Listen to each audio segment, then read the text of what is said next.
If you draw a map wrong by just a few centimeters, what do you think the worst consequence could be? Getting lost on a journey, a ship arriving at the wrong harbor, at most, losing a few days of travel. But what happens when that mistake sits on a map of the world? And the person who believes in it is a sailor preparing to cross an ocean no one has ever crossed before. Can a single wrong number, a small miscalculation, really be enough to bend the course of human history? And if that map had been more accurate, would the world we live in today still look the same? By the end of the 15th century, Europe was standing at a critical crossroads in history. After centuries fractured by war, plague, and religious conflict, the major kingdoms were beginning to stabilize and to look outward. They needed gold and silver to sustain armies. They needed spices to preserve food. They craved silk, incense, and luxury goods from the East. But the traditional trade route linking Europe to Asia, the Silk Road, had fallen under the control of Islamic empires after the fall of Constantinople in 1453. Costs soared. Goods became scarce. European merchants found themselves dependent, vulnerable, and increasingly desperate. In this climate, finding a new sea route to Asia was no longer an act of adventure. It became a matter of survival, economic, political, and strategic. Portugal chose the long path south, slowly probing the coast of Africa and building a chain of outposts along the way. Spain, having just completed the reconquest of the Iberian Peninsula, refused to be left behind in the race for global influence. It was at this intersection, between national ambition and personal obsession, that Christopher Columbus emerged. Columbus was an Italian sailor of modest origins, with no formal education from prestigious institutions. But he was widely read, intensely reflective, and above all, deeply confident in his own intuition.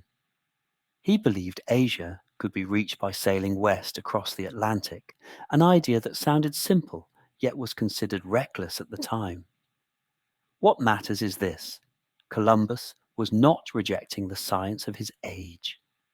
Scholars had known for thousands of years that the Earth was spherical. The difference lay elsewhere. Columbus believed the Earth was far smaller than it truly is. According to the calculations he accepted, the distance from Europe to Japan or China across the Atlantic was only a fraction of what most scholars believed. This was not a minor academic disagreement.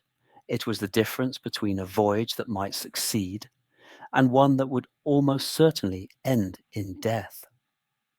If the Earth were as large as most experts insisted, no wooden ship of the time could carry enough food to survive the crossing of such a vast ocean. Columbus's conviction did not come from a single source. It was built from ancient maps copied incorrectly over centuries, from misunderstood texts, and from numbers he selectively embraced because they supported his belief. Instead of doubt, he saw confirmation. And this near-blind confidence became the foundation of his entire plan. When Columbus presented his proposal to European courts, skepticism was the norm. Advisory councils did not deny that the Earth was round. They rejected his math. They argued he had underestimated distance and overestimated human endurance at sea. Yet amid fierce rivalry with Portugal, Spain chose to take the risk. For them, failure meant the loss of a few ships. Success could mean gaining an entire world.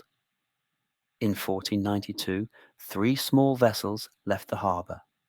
They carried a crew, the ambitions of an empire, and most importantly, a false assumption about the size of the world. No one aboard knew that they were not merely embarking on a voyage, but unknowingly opening an entirely new chapter in human history. What few people realize is that Christopher Columbus did not discover that the Earth was round. He was not even the first to imagine reaching Asia by sailing west. Centuries before him, Greek, Arab, and European scholars already knew the Earth was spherical, and some had calculated its circumference with remarkable accuracy. Columbus's mistake was not that he rejected science, it was that he believed science was wrong, and that he was right. He approached knowledge in a very particular way. He did not dismiss ancient sources outright. Instead, he selected them carefully, favoring those that supported what he already believed. In his research, Columbus relied heavily on maps influenced by Ptolemy, a highly respected ancient geographer. But those maps had been copied, altered, and distorted over centuries. More importantly, Columbus built his conclusions on a chain of compounded errors.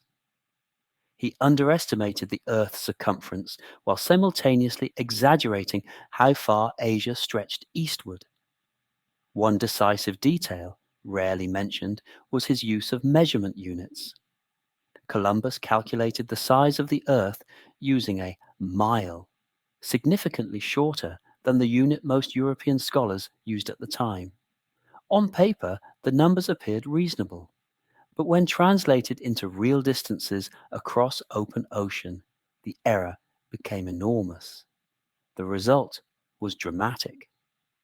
In Columbus's map, the Earth was nearly a quarter smaller than it truly is, and the Atlantic Ocean, dangerously, was compressed into something far more manageable.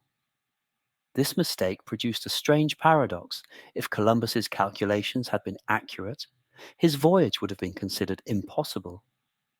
But because he believed the distance was much shorter, the journey suddenly seemed acceptable to rulers hungry for power and wealth.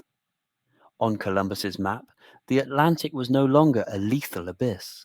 It became a wide sea, yes, but one that could be crossed in a few weeks if the winds were favorable. When his ships reached the islands of the Caribbean, Columbus did not believe he had found a new land. Instead, he forced reality to fit the map already in his mind. The landscapes, the people, the unfamiliar customs, everything was interpreted through the lens of Asia. The native inhabitants were called Indians, a mistake that endured for centuries, revealing how powerful a first assumption can be, even when it is wrong. Even as evidence mounted that this was not Asia, Columbus refused to abandon his belief.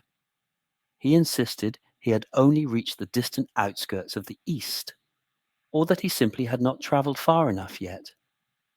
Columbus died still convinced that his map was correct, and that history had merely failed to catch up.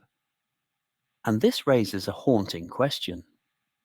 If Columbus's map had been accurate, the voyage of 1492 might never have happened. No royal court would have funded a journey with almost no chance of survival. Europe might still have reached the Americas, but later, through different people, under entirely different circumstances. A small error on a map created a false confidence, and that confidence became the spark that ignited an age of exploration, conquest, colonization, and eventually globalization.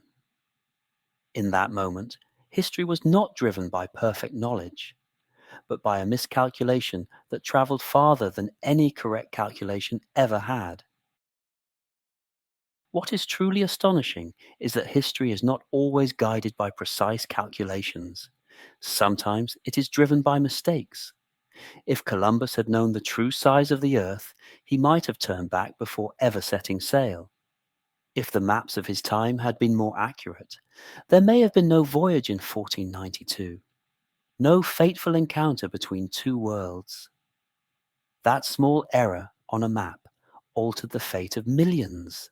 It led to the collapse of indigenous civilizations in the Americas and to the rise of Europe and the modern global order. It reminds us that incomplete knowledge can still produce action, and that action can travel far beyond its original intention. And this story leaves us with a larger question. In our own time, when we place absolute trust in data, maps, algorithms, and artificial intelligence? Are there small errors quietly shaping our future? And if so, is history, once again, turning in a direction we will only recognize centuries from now?